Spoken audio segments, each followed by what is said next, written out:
Poutine a 8 mois. 8 mois avant que l'Ukraine ne reçoive une arme que la Russie ne sait pas comment arrêter.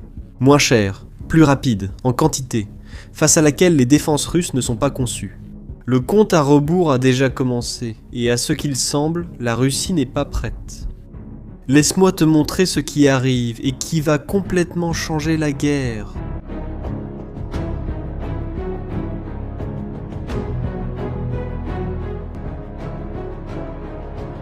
En janvier de cette année, les États-Unis ont fait quelque chose qui prendrait normalement plus d'une décennie. Ils ont testé un nouveau missile de croisière, appelé Rusty Dagger, et il a parfaitement fonctionné. Le test a eu lieu sur le site d'essai et d'entraînement d'Aiglun, en Floride. Le missile a volé, a navigué tout seul, a évité les obstacles et a atteint sa cible avec une précision chirurgicale. Mais ce qui est vraiment impressionnant, ce n'est pas le test en soi, c'est la vitesse incroyable à laquelle tout cela s'est produit. Réfléchis avec moi.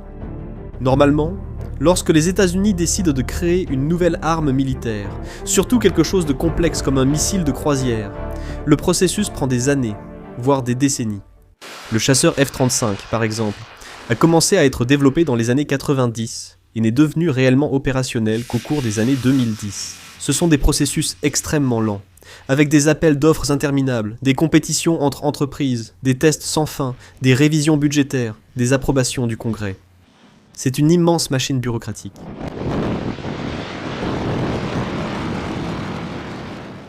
Mais ce Rusty Dagger, du contrat signé jusqu'au test en conditions réelles, moins de 16 mois.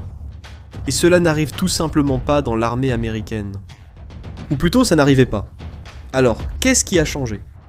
Le programme s'appelle ERAM, ce qui signifie munitions d'attaque à longue portée. Et sa philosophie est complètement différente de tout ce que les États-Unis ont fait auparavant. Au lieu d'essayer de fabriquer le missile parfait, le plus avancé technologiquement possible, rempli de fonctionnalités futuristes, ils ont décidé de faire quelque chose de plus simple. Un missile suffisamment bon, qui pourrait être produit rapidement et à moindre coût. La logique est puissante. Il vaut mieux avoir 1000 missiles qui font le travail que 100 missiles absolument parfaits, mais qui coûtent une fortune et prennent des années à être remplacés. Parce qu'au bout du compte, dans une guerre moderne, la quantité a sa propre valeur. Et cela nous amène à la partie la plus intéressante de toute cette histoire. Le prix. Chaque Rusty Dagger coûte 246 000 $ à produire.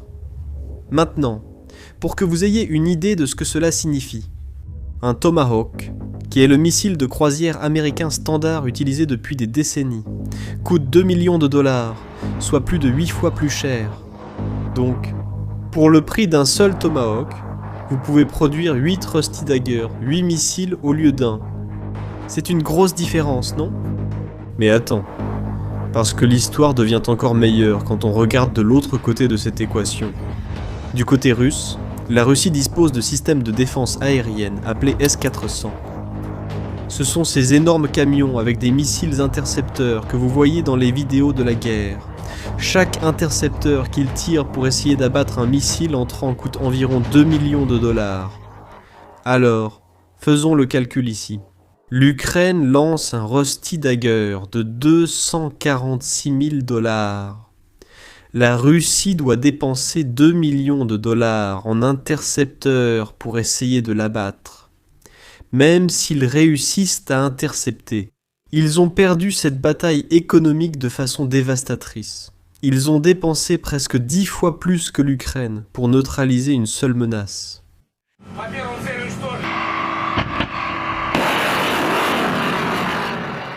Et maintenant vient la partie qui change vraiment la donne. L'Ukraine ne va pas recevoir 10 de ces missiles, ni 50, ni 100. L'Ukraine va recevoir 3350 Rusty Daggers des États-Unis, 3350. Et si la Russie essayait d'intercepter tous ces missiles, en supposant un taux de réussite de 100%, ce qui est impossible en pratique, il devrait dépenser près de 7 milliards de $ rien qu'en intercepteurs. 7 milliards pour essayer d'arrêter. 825 millions de $ en missiles. C'est un piège économique parfait, et la Russie est en train d'y tomber directement. Tu te rappelles ces 8 mois dont j'ai parlé ?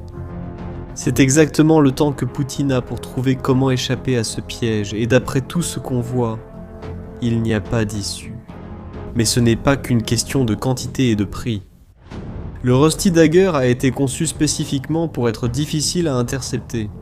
Il vole extrêmement bas, si bas qu'il épouse littéralement le terrain, suivant les montagnes et les vallées, pour rester hors de portée des radars. Imagine un pilote fantôme qui connaît chaque virage du trajet. C'est exactement ainsi que ce missile fonctionne, et voici l'astuce qui laisse les Russes sans réponse. Ce missile possède 3 cerveaux différents. L'un utilise le GPS, un autre utilise des capteurs internes, qui ne dépendent d'aucun signal externe, et le troisième utilise des caméras, pour comparer le terrain avec des cartes enregistrées dans sa mémoire. Si vous en bloquez un, les 2 autres continuent de fonctionner. Si vous bloquez le GPS avec la guerre électronique, il continue de voler en utilisant les capteurs internes et les caméras. Il est vraiment autonome. Et la portée ? 400 km. Cela signifie qu'à partir de la frontière de l'Ukraine, il peut atteindre la majeure partie de la logistique militaire russe dans les zones occupées. Dépôts de munitions, postes de commandement, ponts, voies ferrées qui amènent des fournitures vers le front, raffineries de pétrole, aérodromes, tout cela est à portée. L'ogive, qui est la partie explosive du missile, pèse 227 kg. C'est suffisant pour détruire des cibles solides. Et, selon certains rapports, cette ogive pourrait avoir une capacité de pénétration, c'est-à-dire qu'elle n'explose pas seulement lorsqu'elle frappe la cible, elle pénètre d'abord, entre à l'intérieur des structures fortifiées, puis explose. Cela serait dévastateur contre des hangars où les avions sont entreposés, ou contre des bunkers souterrains où les commandants russes se cachent. Maintenant, vous pouvez vous demander quand exactement cela va se produire. Parce qu'une chose est de parler d'un missile en cours de développement, c'en est une autre complètement différente qu'il arrive réellement entre les mains des soldats ukrainiens. Et voici la réponse qui va vous surprendre.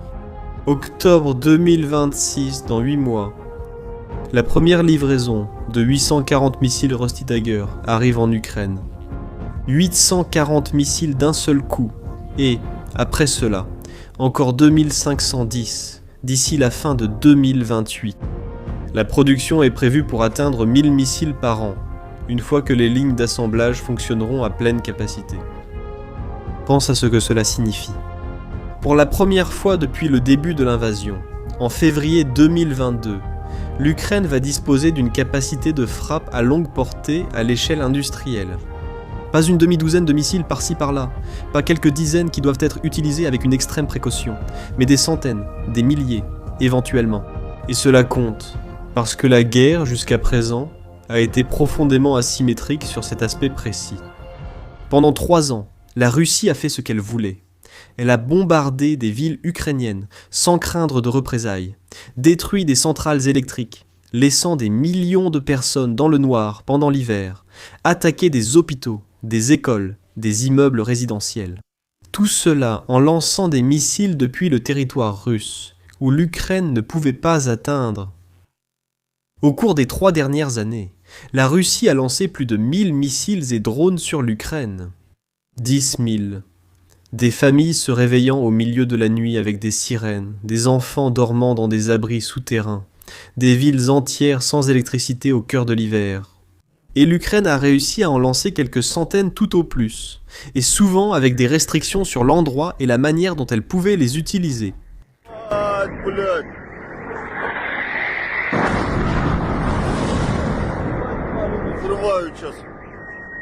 Mais maintenant, la symétrie prend fin.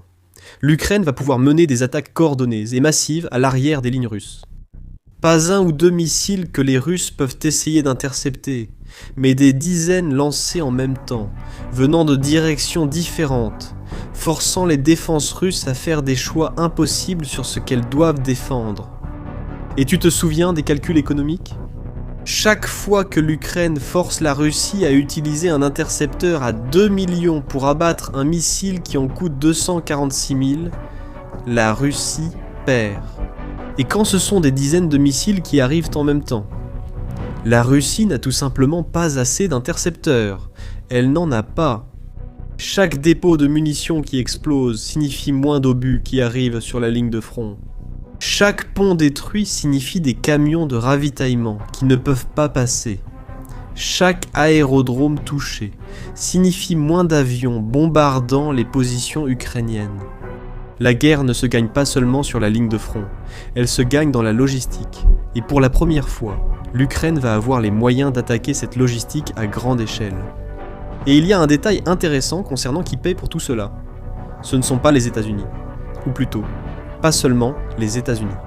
L'achat de ces 3350 missiles est financé par une coalition de pays européens. Le Danemark, les Pays-Bas et la Norvège comptent parmi les principaux contributeurs. C'est une technologie américaine, produite par des entreprises américaines, mais payée par l'Europe. Cela montre un niveau de coopération entre les alliés de l'OTAN que Poutine ne s'attendait probablement pas à voir. Il a parié que l'Occident serait lent, divisé, incapable de maintenir un soutien à long terme pour l'Ukraine. Mais, au lieu de cela, ce que l'on voit, ce sont des pays qui travaillent ensemble pour financer la production d'armes spécifiquement conçues pour résoudre les problèmes auxquels l'Ukraine est confrontée. Poutine s'est trompé dans ses calculs, complètement trompé. Maintenant, il y a un aspect politique qui doit être mentionné ici, parce que cela ne sert à rien que l'Ukraine ait les missiles si elle ne peut pas les utiliser là où c'est le plus important. Et, pendant une grande partie de 2025, il y a eu des restrictions sévères sur la façon dont l'Ukraine pouvait utiliser les armes fournies par l'Occident. Les États-Unis en particulier ont créé ce qu'ils ont appelé un mécanisme de révision. Un système où les demandes ukrainiennes d'attaquer des cibles spécifiques avec des armes américaines, en particulier des cibles à l'intérieur même de la Russie, devaient être approuvées au cas par cas. Et, pendant des mois, beaucoup de ces demandes ont été refusées. Le secrétaire à la défense, Pete Hegseth, avait un droit de veto sur ces attaques. La logique, du moins officiellement, était d'éviter l'escalade, d'essayer de forcer des négociations, de ne pas provoquer la Russie au-delà d'un certain point.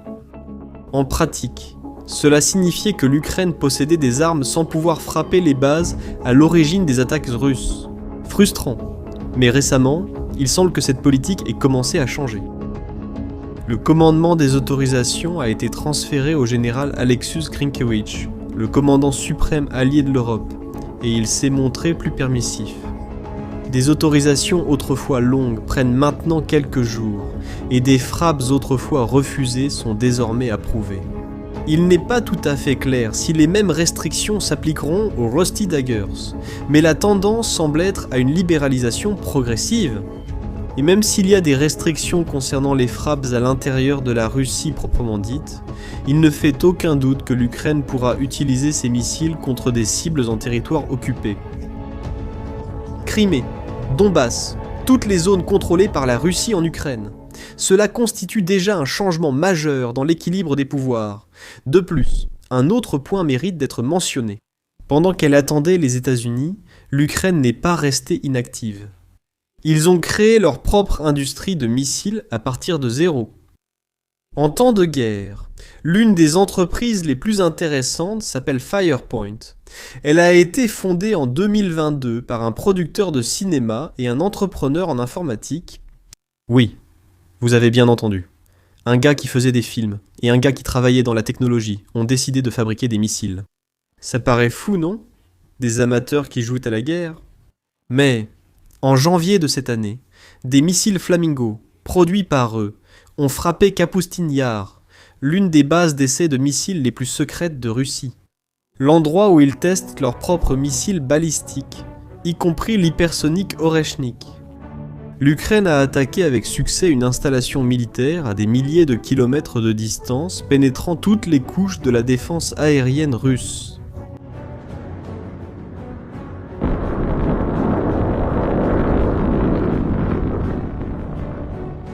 Et leur missile, le FP5 Flamingo, est impressionnant. Portée de 3000 km, 3000. Cela signifie que, depuis l'intérieur de l'Ukraine, il peut atteindre jusqu'au mont Oural, au cœur de la Russie. L'ogive pèse plus d'1 tonne, et ils font cela en utilisant des moteurs recyclés d'anciens avions d'entraînement. De l'improvisation qui fonctionne. S'ils ont réussi à faire cela avec une technologie développée dans des sous-sols et des ateliers improvisés, imagine ce qu'ils pourront faire lorsqu'ils auront 3350 Rusty Daggers, produits par l'industrie militaire américaine, entre les mains. La combinaison de missiles ukrainiens à longue portée avec des missiles américains à moyenne portée crée un problème que la Russie n'a tout simplement aucun moyen de résoudre. Poutine avait un plan, bombarder l'Ukraine jusqu'à la soumission, détruire les infrastructures, briser le moral. Tout cela tout en gardant le territoire russe lui-même comme un sanctuaire sûr. Pendant 3 ans, ce plan a partiellement fonctionné. L'Ukraine a souffert, des villes ont été détruites, des millions de personnes se sont retrouvées sans électricité ni chauffage en hiver, mais ils ne se sont pas rendus. Et maintenant, à partir d'octobre, le sanctuaire russe cesse d'exister. Chaque base militaire, chaque dépôt de carburant, chaque usine de munitions, chaque pont, chaque voie ferrée, tout cela devient une cible potentielle. À partir d'octobre 2026, l'Ukraine pourra faire exactement ce que la Russie lui a fait pendant 3 ans. Sauf que maintenant, la Russie n'est pas prête à goûter à son propre poison. Et toi, qu'en penses-tu ?